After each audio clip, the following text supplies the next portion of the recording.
Welcome to the Thinking Abyss podcast, a philosophical journey through consciousness, reality, and the phenomena that challenge our understanding of existence. From ancient wisdom to cutting-edge theories, we explore where philosophy meets science and curiosity leads to the edge of the unknown. Welcome to the Deep Dive, where we really get into the complex ideas, the contested ones, and give you the context you need. Make you the most informed person in the room. That's the goal. Exactly. And today, wow, we are tackling a big one, a question that's been swirling around for, over 100 years now? At least. It's consumed philosophers, artists, curators, everyone involved in deciding what gets value culturally and, frankly, financially. And it's sort of kicked off in a pretty unexpected place, didn't it? With, bathroom plumbing. Right. 1917, New York City. The Society of Independent Artists holds this big exhibition. But you get this submission. It's just a standard porcelain urinal, the kind you'd see anywhere. Mass-produced, but it's signed R. Mutt in 1917, and it's given a title, Fountain.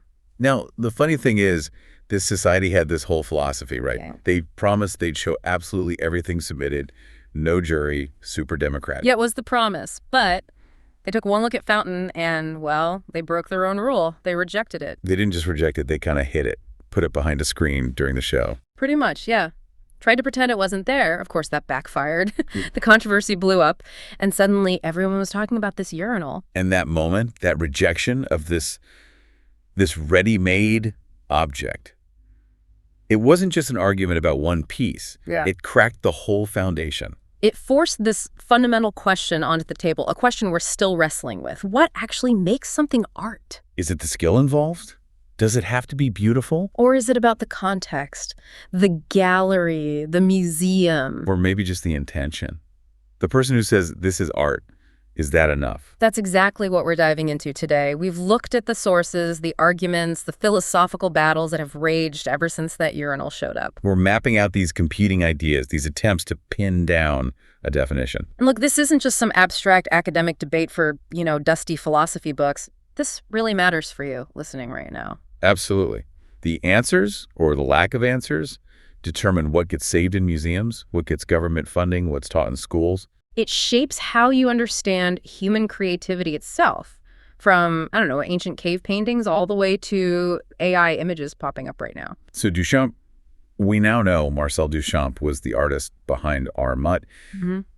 He basically set off this bomb. He did. He took an ordinary thing, switched its context, and boom, the art world fractured. To really grasp how radical that was, we need to understand what he was pushing against. Yeah. What was the definition of art before he came along? Right. Let's look at that traditional foundation, the one that seems so solid for centuries. Yeah, for most of Western history, maybe even globally in many ways, people sort of knew what art was.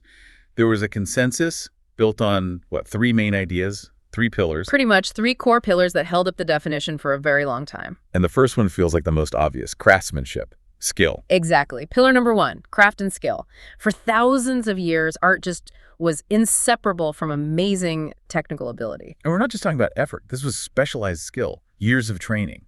Like the artist was a master craftsperson. Think about the Renaissance. An artist, then, expected to know anatomy, perspective, which means math, the chemistry of pigments, maybe even engineering for big sculptures. Wow, yeah. The artwork was valuable partly because it showed off this incredible skill, something an ordinary person just couldn't do. It demanded technical brilliance, physical dexterity. Okay, so skill is pillar one. What's pillar two? Representation. The idea that art had to represent something, depict something, express something beyond just the materials it was made from. Mimesis, right? It had to imitate or show us something. A person, a landscape, a story. Precisely. It could be capturing the visible world, a portrait, a battle scene, or maybe illustrating a religious text, a myth, a historical event. The object itself pointed outwards. So the painting wasn't just paint. The sculpture wasn't just stone. There were vehicles. Vehicles for communication, maybe embodying an ideal like justice or heroism in a statue, or expressing a deep emotion in music, always pointing beyond itself. Got it. Skill, representation. And the third pill, this feels like the one most people still connect with art. Beauty. Or, more broadly, aesthetic appeal. Ah, yes. Art had to be beautiful. That was the dominant idea. Art was seen as this pursuit of beauty. It was supposed to elevate you, take you out of the ordinary. Transforming everyday stuff, clay, wood, paint into something special, something you could contemplate that felt harmonious or refined. Exactly. It was meant to be the opposite of the mundane, the ugly, the purely functional. It had a higher purpose connected to beauty. And this three-pillar system skill, representation, beauty, it held up for a long, long time. Greek sculptures, Renaissance paintings. It justified the academies, the salons. Well into the 19th century, it seemed incredibly stable. But you said the cracks started appearing. When did this solid ground begin to shake? The pressure really started building in the second half of the 19th century. With modernism, artists began, maybe not always consciously at first, but they began breaking these rules one by one. Signaling that maybe art's purpose wasn't just imitation anymore. Maybe it was something else entirely, something more subjective. Exactly. The ground was shifting. Okay, so let's trace that breakdown. It wasn't like a sudden earthquake, more like erosion. A step-by-step dismantling of the old rules. That's a good way to put it. And representation, that second pillar, was probably the first to really wobble. And it started quite subtly, didn't it, with Impressionism? Monet, for example. Right. Think about Monet's paintings, haystacks, water lilies, train stations. You can still tell what they are. The subject is recognizable. But the way he painted them, it wasn't about photographic accuracy. Not at all. His priority was capturing the effect of light, the feeling of a fleeting moment, the atmosphere, how the light felt on the water, not a precise rendering of every ripple. So it was still representation, but kind of blurry, subjective. It challenged that expectation of crisp, objective detail the academies loved. Definitely. Then the post-impressionists took it even further. Think Van Gogh. Gauguin. Okay, yeah. Starry Night doesn't look real. Exactly. They weren't just capturing light anymore. They started deliberately distorting forms, using colors that weren't naturalistic at all. Why? To show emotion, inner feelings. Precisely. To convey their internal state, their emotional response to the world. The canvas became less a window onto the world and more a window into the artist's mind, their psyche. That's a huge shift from imitation to inner expression. A fundamental shift. And then the knockout blow to traditional representation really came with Cubism. Picasso, Braque. Right, where everything looks fractured, broken up. They didn't just distort reality, they shattered the whole idea of a single viewpoint. A Cubist painting shows you an object, a guitar, maybe a person from multiple angles all at the same time. So you might still recognize the subject, barely, but it's completely fragmented, unrecognizable in the old sense. It forced the viewer to rethink space and time. Art could do things that traditional painting or even photography just couldn't. It opened up a conceptual dimension. But even Cubism often had a subject. The truly radical break, where representation just disappears altogether. That came later. Post-World War II, really hitting its stride. Abstract expressionism. Jackson Pollock's strip paintings are the classic example. Yeah, those look like, what, like dripped paint? Because they are. His work literally doesn't depict anything out there. It's just color, line, the gesture of the paint hitting the canvas. The painting becomes a record of the act of painting. Which forces that question again, maybe even more urgently. If it doesn't show skill in drawing something real, and it doesn't represent anything, why is this art and not just, a mess? Exactly. And that leads us right back to where we started this whole section. Duchamp, Fountain. The ultimate conceptual leap. Because that urinal hit all three pillars at once and smashed them. Right. Duchamp didn't physically make it, so no traditional craft skill there. Sure. It definitely wasn't considered beautiful. It was a standard functional object. Sure. And it didn't represent anything noble or profound. It was a urinal. Checkmate. His act was pure provocation, signing it, titling it, putting it in an art show context. He wasn't saying the object was special. He was saying the decision, the act of choosing and reframing it. That was the art. Exactly. It shifted the whole definition away from the physical thing, its beauty, its form, towards something invisible, an idea, a concept, intention, context. And that's when the philosophers really had to jump in, right? To try and figure out what this something else actually was. Yep. Cue a century of intense philosophical debate. Okay, so if the definition isn't in the artwork itself, you have to look outside it. And the first big attempt tried to make sense of Duchamp by looking at the system around it, the art world itself. Right. This is the institutional theory. People like Arthur Danto, George Dickey are the key names here. So what's the core idea? It's pretty specific, actually. It says something becomes art when the art world, and that means this whole network of critics, curators, gallery owners, museum directors, even serious artists themselves, collectively decides to treat it as art. They confer the status of art onto it. Ah, okay. So it's about the context provided by these experts and institutions. Exactly. It explains the urinal problem perfectly. Why is the one in the Museum of Modern Art a priceless artwork? While the identical one in the men's room down the hall is just plumbing. Because the art world, the institution, said this one is art. They baptized it, conceptually speaking. That makes sense. And it helps explain how things change over time, too, right? Like those tribal artifacts you mentioned. Precisely. For years, maybe objects from certain cultures were seen as ethnographic specimens studied for anthropology. Put in natural history museums. Right. Then, major art museums, the Met, the Louvre, start collecting them, displaying them as sculpture, writing about their aesthetic qualities. The institution reclassifies them. Suddenly, they're art. Okay, that's quite powerful as an explanation for how things work in the real world. But isn't there a huge problem with it? It sounds kind of circular. That's the killer objection. It's completely circular. Art is what the art world says is art. Okay, fine. But what defines the art world? Well, it's the institutions and people who deal with art. You're just going around in circles. You haven't actually defined anything fundamental. Exactly. The definition eats its own tail. And it also feels, well, a bit elitist, doesn't it? Yeah, are we really saying art is just whatever a small group of insiders decides it is? What about artists working outside that system? What if the institution changes its mind later? Does the object stop being art then? It seems arbitrary. It does. So the institutional theory is really good at describing the social phenomenon of how things get labeled art, especially in the modern West.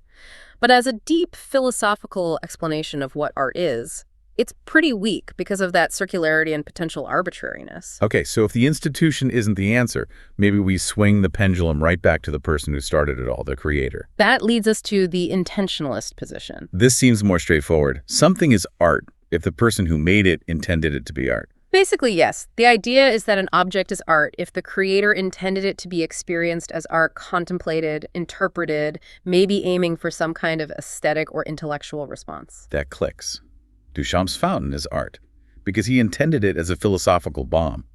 The plumber installing the same urinal just intends it to work functionally. Different intentions, different status. Right. It respects the artist's agency. And it neatly handles things like, say, bad art. A painting might not really succeed in conveying what the artist wanted. It might be technically clumsy. But it's still art because the intention was there. It just might not be good art. Exactly. Failed art is still art under this view. Okay, but intentions can be tricky. If it's all about intention, why do we even need the object? Couldn't the artist just write down, "I intend this feeling," and be done? That's one line of critique. And more practically, how do we actually know the intention? Especially for artists who died centuries ago, or artists who might have, lied about their intentions later on. We're often just guessing, aren't we? Based on letters, diaries, what critics said at the time. It's not always clear from the work itself. Very often, yes. We infer intention, and then there's the sufficiency problem. Let's say I genuinely, sincerely intend my dirty laundry pile to be a profound statement on domestic labor. Is it art just because I say so and mean it? My gut says no. There has to be something more, right? Something the artwork itself offers. Most people feel that way. The object itself has to be capable of supporting that contemplation or interpretation. Intention alone might not be enough to make something art, even if it's necessary. Okay, so the institution is circular, intention is hard to pin down and maybe not sufficient. What about focusing on the person experiencing the art, the viewer? That brings us to the aesthetic experience theory. Defining art by the effect it has on us. Pretty much. Art is defined by the kind of experience it's designed to provoke. Traditionally, that meant beauty, maybe the sublime, that feeling of awe and terror. But it could be broader now. Much broader. It could include deep emotional responses, intellectual stimulation, spiritual feelings, maybe even just intense curiosity or engagement. It defines art by why we actually seek it out and value it. And this seems flexible enough to handle conceptual art, right? Like Fountain isn't beautiful, but it definitely makes you think hard. Exactly. That intense intellectual engagement, that questioning of categories, that counts as an aesthetic experience in this wider sense. So Duchamp fits. And it also explains why, say, a gorgeous sunset isn't usually considered art. It gives us aesthetic pleasure, sure. But it wasn't designed by anyone with the intention of providing that specific kind of structured experience. It lacks that human intentionality behind it. Okay, this feels promising, but experiences are subjective, aren't they? Massively subjective. And there's the rub. If I look at an abstract painting and feel deeply moved, and you look at it and feel bored or confused, whose experience counts? Does its status as art flicker on and off depending on who's looking? That seems unstable. And what about art that's meant to be ugly or disturbing or shocking? Does disgust count as an aesthetic experience? That's the big debate within this theory. If you define aesthetic experience too broadly to include any strong reaction, shock, offense, boredom, then the line between art and, say, a horrific news photo or just a really dull lecture starts to blur completely. It risks becoming too inclusive. Right.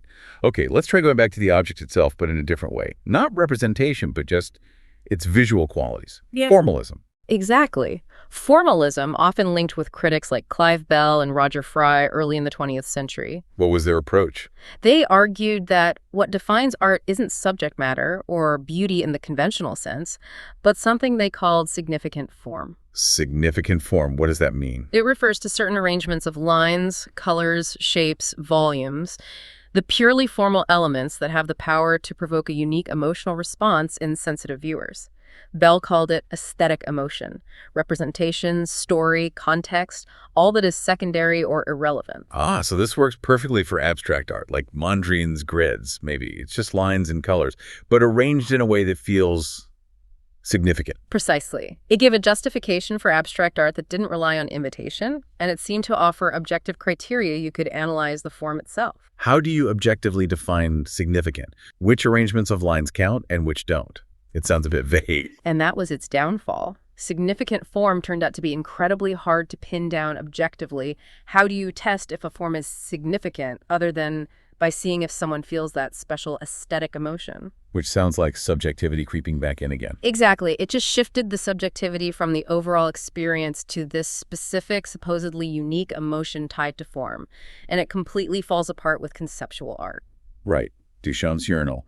The form is minimal, industrial, not significant in Bell's sense. Or what about literature? Is war and peace art because of the pleasing arrangement of letters on the page? Of course not. It's about the story, the ideas, the characters.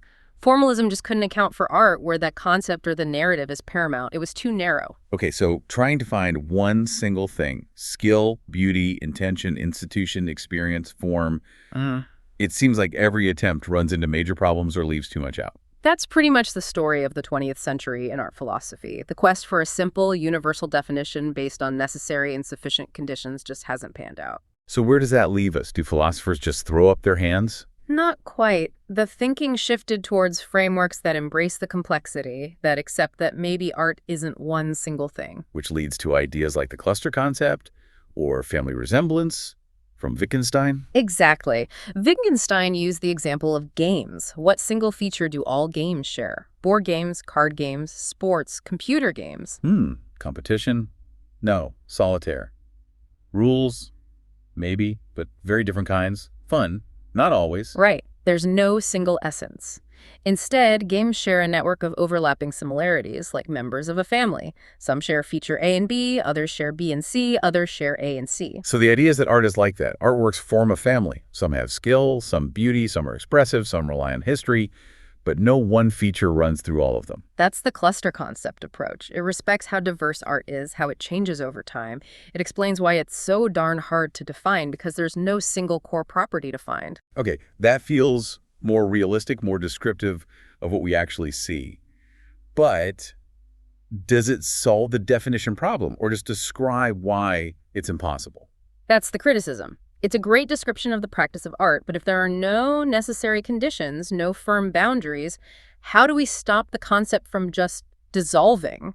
How do we distinguish art from non-art or from really elaborate craft without falling back on, well, the institutions say so? Yeah, it feels a bit like saying art is complicated, which is true, but not super helpful as a definition. It can feel like a philosophical shrug, which leads some thinkers to try and weave history back into the picture more strongly. The narrative or historical approach. Right. This emphasizes that art doesn't exist in a vacuum. It's part of an ongoing conversation through time. Something is art if it connects in the right way to the art that came before it. It has to respond to or challenge or build upon previous art. Yeah. It has to participate in art history. That's the core idea. And it's really crucial for understanding why, say, Andy Warhol's Brillo box sculptures from the 1960s are considered major art. While the actual cardboard Brillo boxes they copied, sitting in the grocery store aisle, are just packaging, even though they look almost identical. Exactly. The difference isn't visual, it's historical and conceptual.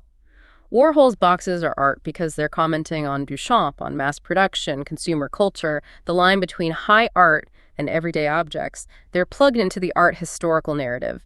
The supermarket box isn't. You need to know the backstory, the context, to see why one is art and the other isn't. You absolutely do. But this approach has its own puzzle. What about the very first art? The cave paintings at Lascaux, maybe? Right. If art needs a history to respond to, what history was that responding to? It gets a bit circular again. The first art was art because it started the history. And it also tends to privilege Western art history.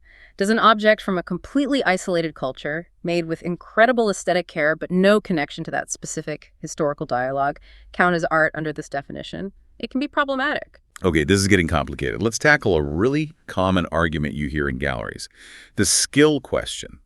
Does it have to involve skill? We touched on this traditionally, yes, absolutely, that was pillar one. But modernism deliberately challenged that. The classic, my kid could paint that response to abstract art. Right.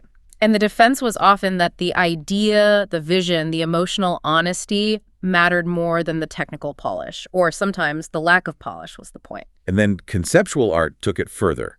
Solo at writing instructions for a wall drawing, and someone else executes it. Exactly. Where's the skill there? Lewitt would say the art is the concept, the instructions. The skill shifts from the hand to the mind, from manual craft to conceptual skill, or maybe curatorial skill, the skill of selecting and framing, like Duchamp. So maybe we need to distinguish between different kinds of skill. Traditional drawing and painting versus, video editing, coding, or just having a really groundbreaking idea. I think that's crucial. Art might not require traditional craft skill anymore, but it almost always requires some kind of skill, even if it's purely conceptual or technical in a new way. So skill might not determine if something is art or not. Maybe a badly made painting is still art, but it definitely affects how we judge its quality. That seems like a reasonable place to land. It preserves a space for bad art while still acknowledging that execution matters. And this idea of de-skilling, deliberately rejecting traditional skills, that was often a conscious choice by artists, a statement against academic rules. It wasn't necessarily lack of ability, but a conceptual strategy. Which makes the role of art schools and classical training interesting today. It becomes about choosing your tools, not a requirement. Exactly. A choice, not a necessity. Okay, we've talked creator, institution, object, history, skill. What about us, the audience? The people looking at it. The role of reception, hugely important in contemporary thinking. So the idea here is that art isn't complete until someone experiences it. Basically, yes. Some theories argue that art is fundamentally communicative. A masterpiece locked away in a vault, unseen by anyone, is only potential art. It achieves its full status, its purpose, when it's interpreted, engaged with, when it enters the cultural conversation. The audience plays an active role in making the meaning. So imagine an artist intends something as art. A gallery shows it. But absolutely everyone who sees it just shrugs and walks away. No connection, no interpretation. Has it failed as art then? According to strong reception theories, you could argue, yes, it's failed in its function as art in that moment. Maybe the most robust way to identify something as art is when all three things align: the artist's intention, institutional validation, and meaningful audience engagement. And the really controversial or borderline cases happen when those three things don't line up. Yeah. Like the institution loves it, but the public hates it, or the artist intended one thing, but everyone interprets it differently. Precisely. That triangulation helps explain why some things feel securely like art and others remain contested. Okay, one last complication before we look forward. The big one. Cultural variation. Is art even a universal concept? This is a huge challenge to any neat definition derived solely from Western philosophy. We often assume art is this natural category that applies everywhere, always. But it might not be. Many non-Western cultures historically just didn't have a separate category called art in the way we do now, something distinct from religious ritual or functional craft or social ceremony. Like the Yoruba sculpture example. In Africa, it was a ritual object, part of a living practice. We take it out of context, put it in a glass case in a museum. And we analyze its form and aesthetic qualities, applying our Western concept of fine art, which really solidified during the Enlightenment this idea of art for art's sake, separate from function. So maybe the very question, what is art, is itself a product of a specific time and place? A Western invention, relatively speaking? That's a strong argument. It means any definition we come up with needs to be incredibly careful not to just impose our modern Western assumptions onto objects and practices that had entirely different meanings and purposes in their original contexts. Wow. Okay, so just when we think the historical debate has covered all the angles, along comes the 21st century, and technology throws a whole new set of wrenches into the works. Absolutely. Digital technology, AI, the internet. They're forcing us to re-ask all these questions in radically new ways. Let's start with the one everyone's talking about, AI-generated images. Right. Systems like Midjourney, DL, you type in a text prompt, a cat riding a bicycle on the moon in the style of Picasso, and boom, out comes an image. Who's the artist? That's the million-dollar question, isn't it? Is it the person who wrote the prompt? Are they acting like a conceptual artist, giving instructions? Or is it the programmers who designed the AI, who curated the massive data sets it learned from? Or could the AI itself be considered the creator? It's synthesized information from millions of images, arguably making connections a human wouldn't. Does it need consciousness to have artistic intention? Intentionalism completely ties itself in knots here. People arguing against AI art usually say, look, it's just fancy pattern matching. It doesn't feel anything. It has no subjective experience. It's a tool, like Photoshop. That's the core argument. No consciousness, no real intention, therefore no art, just output. But the other side says, hold on, photography was dismissed like that too, just mechanical reproduction. Yeah. Maybe using AI is the new artistic skill. Writing clever prompts, curating the output. That's the creativity now. It reframes creation not as manual work, but as direction, selection, curation of technically generated output. The skill shifts again. And what about the other theories? An AI image just won a state fair art competition. The institution validated it. Right. The institutional theory might just shrug and say, well, if the art world starts treating AI output as art, exhibiting it, selling it, then it is art by definition. In formalism, if the AI produces an image with significant form, that gives someone aesthetic emotion. Then the formalist might say, who cares who or what made it? If the form works, it's art. It's fascinating. Formalism, which struggled with conceptual art, might actually be well-suited to judging AI images based purely on visual output, sidestepping the whole messy consciousness debate. The old arguments find new life. Okay, what about art that isn't even physical? NFTs, crypto art? This brings up huge questions about value. When someone pays a fortune for an NFT, a non-fungible token linked to a digital file like a JPEG, what are they actually buying? Is it the artwork itself? Or is it proof of ownership, bragging rights, access to a community, pure financial speculation? Often, it seems the focus is on the token, the certificate of authenticity on the blockchain, more than the aesthetic or conceptual merit of the image or file it points to. The market dynamics seem to drive the value as much as, or more than, artistic judgment. And the institution here isn't MoMA. It's online marketplaces, crypto communities, Discord servers. A totally different structure. A radically different decentralized structure, which then leads to things like art in virtual reality or augmented reality, or even art that's just code. Can art just be lines of code? An algorithm that maybe never even gets run to produce a visual output, but the code itself is considered elegant, conceptually interesting. Some theorists and artists argue exactly that in the digital age, the artwork might be the underlying structure, the process, the algorithm itself, valued for its conceptual neatness, not its visual manifestation. That feels like the ultimate endpoint of conceptual art, where the idea literally is the art, completely detached from a physical object. It pushes the definition to its absolute limit. And if we think historically, this code is participating in a new conversation about digital creation, abstraction, technology, so maybe the historical approach can accommodate it, even if it's invisible. The fact that art can now be ephemeral code or a speculative token really hammers home that the old pillars of skill, beauty, representation, they just don't capture what's happening anymore. The definition has to be dynamic. It has to be, to keep up. So, okay, we've journeyed from a urinal in 1917 through decades of philosophical fights to AI and code. Where does that leave us? Is there any definition? The clearest conclusion, I think, is that there's no single, simple, natural definition of art. It's not like defining water as H2O. We shouldn't think of art as a natural category with some hidden essence we just need to uncover. Exactly. It's better understood as a human practice, something we do. A complex activity with historical roots, cultural variations, social functions. It involves a whole network of things working together. So let's recap those key factors that usually contribute. You need what? artist's intention. Usually, yes. Huh. Some intention to create something for aesthetic or intellectual engagement. Institutional validation. The context of the art world. Often crucial, especially for challenging work. It provides the frame. A connection to history. Participating in that ongoing conversation. Very important for understanding meaning and significance. And finally, audience reception. The ability to actually engage people. Yes, that capacity for sustained interpretation and experience. Context, as we said, is just fundamental. The difference between art and not art is rarely about the physical stuff. It's about the ideas, the history, the context wrapped around it. And maybe the most interesting takeaway is that the very difficulty of defining art, the constant arguments, that's not a flaw. It's a feature. It really is.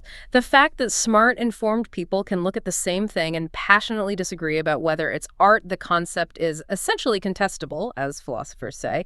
That contestation is what keeps art alive, evolving, relevant. The debate itself fuels its power. So maybe we should leave our listeners with a slightly different question to ponder. Not the impossible, what is art? But perhaps a more productive one. What does treating something as art do? What are the consequences of calling something art?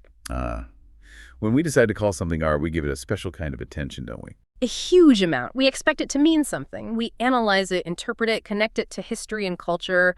We argue about it. We decide it's worth preserving, protecting. We let it affect us, change how we see or think. We grant it significance beyond its mere physical existence or practical function. Exactly. So the power of Fountain or that AI image or a Rembrandt portrait isn't just in the object itself. It's in the conversation it sparks, the way it demands we look differently, think differently. Art's real strength lies in its refusal to sit still, its ability to constantly push boundaries and surprise us with what humans can create and conceptualize.